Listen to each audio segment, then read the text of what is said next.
President Trump has hit the ground running, and there is so much good coming out of 1600 Pennsylvania Avenue these days, it is hard to keep up.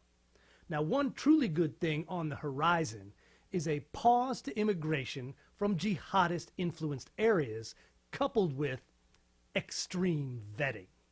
Now, the left has tried to smear these common sense moves by saying it's a Muslim registry. Nope, not even close.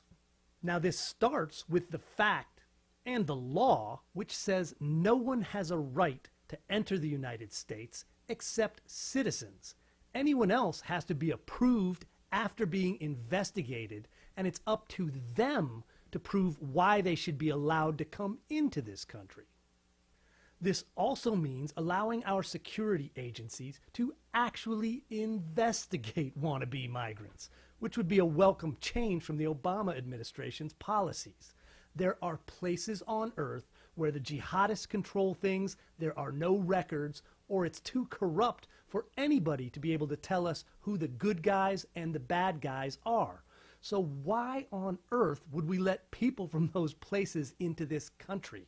That's suicidal, and it's time for a change. Is this going to potentially inconvenience some Muslims who aren't jihadists? Of course it is. But that's not the goal. And anyhow, the rest of us have been pretty well inconvenienced by the bloody carnage brought by the jihadists who share their religion. It's pretty simple. Time to stop importing jihadists.